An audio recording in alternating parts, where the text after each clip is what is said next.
ini jangan dianggap Komisi 8 dan Dirjen PHU dan BPKH dan PT Garuda Indonesia ini negosiasi antara pembeli dan pedagang. Kita menawar Bapak sekian, Komisi 8 Panja menawar harganya pengen. Bukan, ini bukan jual beli. Jadi harusnya BPKH lah yang merasionalisasikan BPIH ini. Ini seakan-akan Kemenak yang menjadi garda terdepan dan BPKH terdiam melihat kecemasan jemaah, dalam hal ini jemaah haji Indonesia, dalam ini rakyat Indonesia.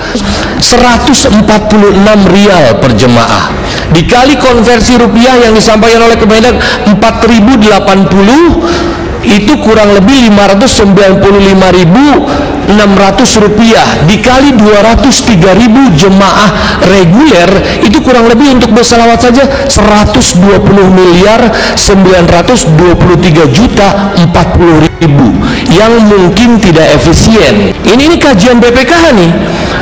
BP rata-rata kenaikan BP 10,75% per tahun. Ini kajian BPKH sendiri. Artinya saya rasa kajiannya sendiri tidak dilaksanakan. Untuk apa kajian itu dilaporkan pada saat RDP dengan Komisi 8? Terima kasih sudah klik video ini. Jangan lupa tekan tombol subscribe untuk bergabung.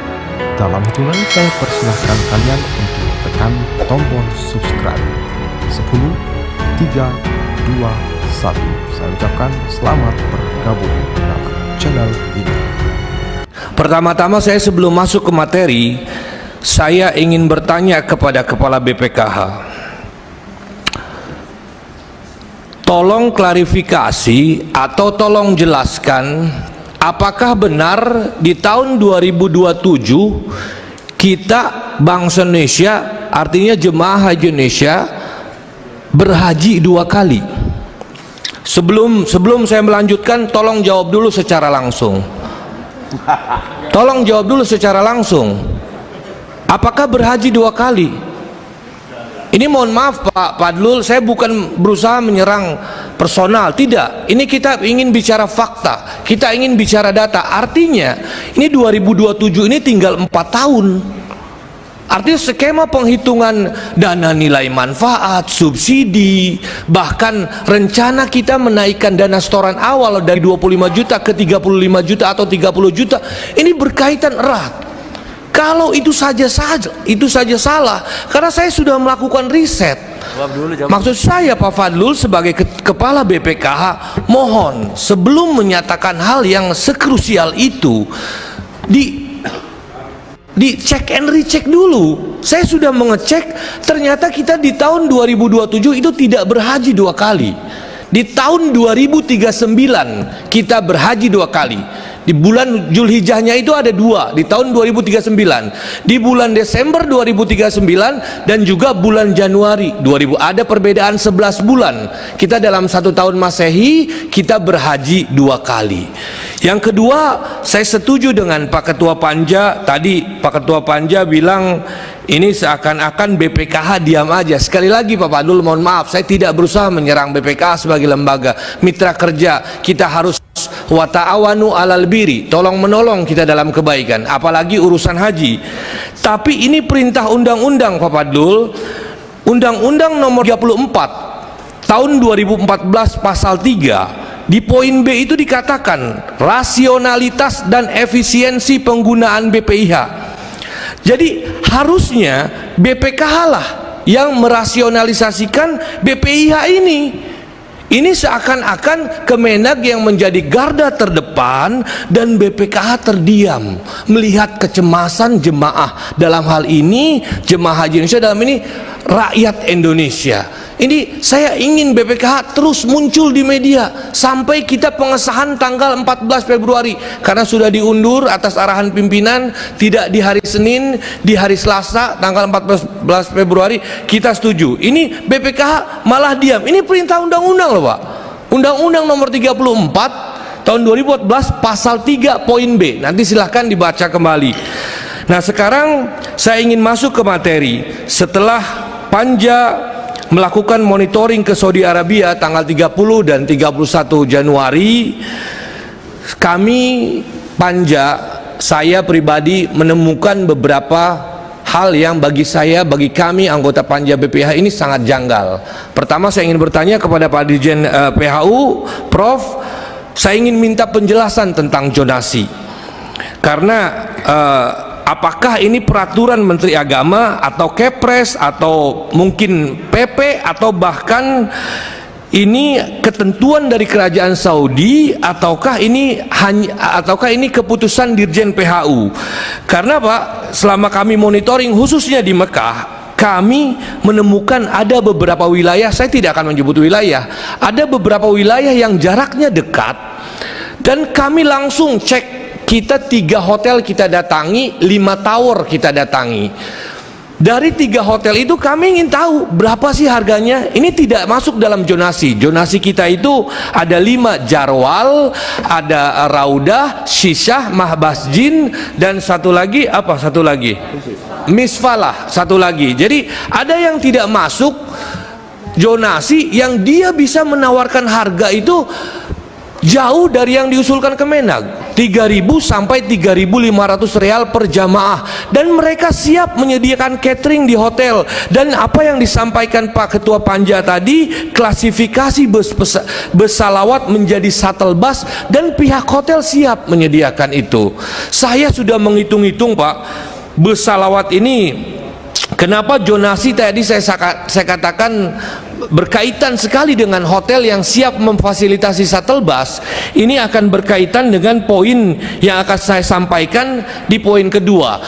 Lalu saya ingin menekankan, seharusnya zonasi itu berasaskan, pertama adalah kualitas pelayanan yang baik, kedua adalah kemudahan akses ke Masjidil Haram. Itulah paling penting bagi diri saya. Itu jadi pertama kualitas, kedua adalah kemudahan akses ke Masjidil Haram.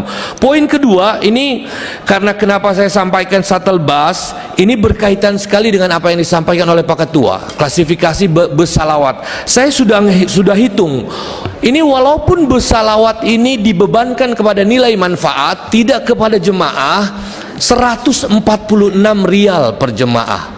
Dikali konversi rupiah yang disampaikan oleh Kemendag 4.080, itu kurang lebih 595.600 rupiah, dikali 203.000 jemaah reguler, itu kurang lebih untuk bus salawat saja 120.923.040.000 yang mungkin tidak efisien. Saya tidak masuk Panja tahun lalu, tapi ketika saya melihat kenapa tidak bus yang disediakan saja oleh pihak hotel, mungkin ini bisa menjadi pertimbangan. Yang ketiga, saya ingin satuan makan. Tadi setuju dengan yang disampaikan Bang John dan juga rekan-rekan yang lain, mungkin ada perbedaan harga antara breakfast, sarapan, makan siang, dan juga makan malam. Jadi artinya ada perbedaan makan. Mungkin kita memang setelah ibadah sholat subuh tuh lapar, makanannya bisa yang artinya tahan lama, bisa sampai siang atau sore, mungkin berbentuk roti, buah, pisang, kurma, susu, dan lain-lain. Nanti tolong itu menjadi kajian. Artinya kita ingin menekan, karena saya paham sekali kenaikan BP ya Pak. BP ini tidak bisa dihindari, kenaikan BP, karena kita harus menjaga sustainability keuangan BPKH. Tapi kita terlebih dahulu difahami harus menekan BPIH. Nggak bisa kita menurunkan BP dari yang diusulkan 69 misalnya ke 55 atau 50 juta, tapi BPIH-nya masih 98 juta, masih terlalu tinggi. Temuan-temuan kami di Arab itu, khususnya di Mekah, kalau di satu titik kunjungan saja ketika di Madinah, hampir sama dengan tim 1 itu di National Regional Company for Catering seperti yang disampaikan Bu Seli. Tapi di Mekah ini ternyata masih banyak hal yang bisa kita kurangi sehingga BP ini tidak di angka, tadi sudah disampaikan sudah turun 2 juta, sudah di angka 96 juta. Kalau hitungan-hitungan anggota ada usulan-usulan, kalau saya pribadi saya bilang 85 juta, atau yang rasional, yang lebih rasional lagi 82 juta. Saya bilang 85 juta insya Allah oke lah. Insya Allah pelayanan dengan catatan apa yang disampaikan Pak Wakil Ketua MPR, Pak Yandri, tentu jangan sampai turun. Nah, kok BP-nya dari 39 katakan ke 50 juta saja sudah naik 11 juta.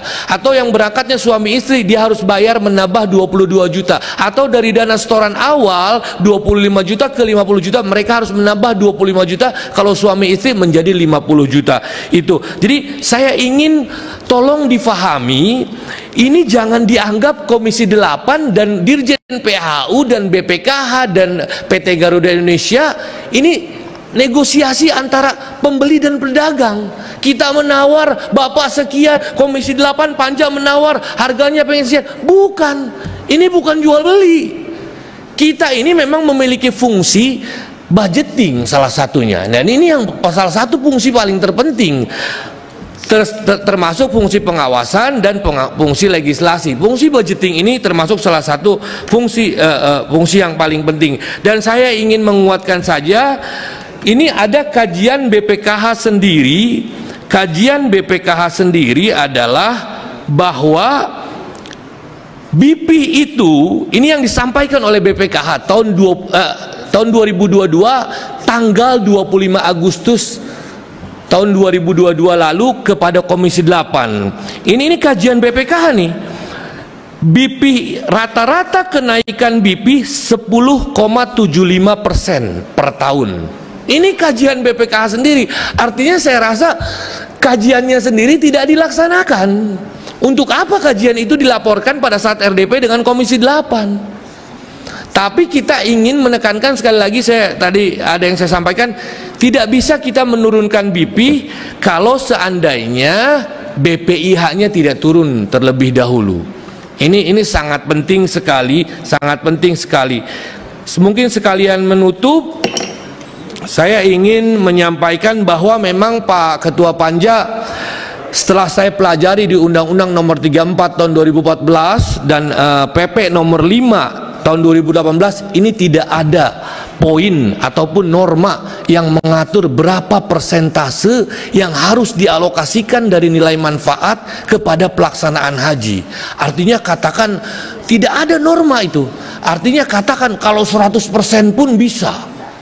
Ini memang mungkin PP ini yang bagi saya memberatkan gitu. Tapi kan kita ingin menjaga sustainabilitas keuangan haji. Ini PP nomor 5 tahun 2018. Waduh, kalau misalnya 25 juta dana setoran awal, misalnya 90 atau 100 juta atau 90, 73 juta di cover, 58 juta, 73 juta di cover dari nilai manfaat pun itu bisa. Tapi kan kita ingin menjaga sustainabilitas keuangan haji. Dan sebetulnya saya bukan seorang kiai, cuman saya ingin menguatkan, saya bukan seorang ustadz, ingin menguatkan makna istitoah. Artinya saya dikasih ilmu dari Pak Kahfi, Pak Ketua Komisi. Istitoah ini artinya mampu, Pak. Mampu itu yang ditetapkan oleh pemerintah, yang ditetapkan oleh Kemenag, oleh BPKH adalah mereka yang sudah menyetor 25 juta dana setoran awal. Itu mereka yang 5,1 juta yang mengantri, itu artinya mereka semua orang mampu. Artinya begitu, mereka yang sudah menyetor 25 juta itu mereka adalah orang mampu. Segitu saja yang bisa saya sampaikan. Wallahul muwaffiq ila aqwamit thoriq. Wassalamualaikum warahmatullahi wabarakatuh.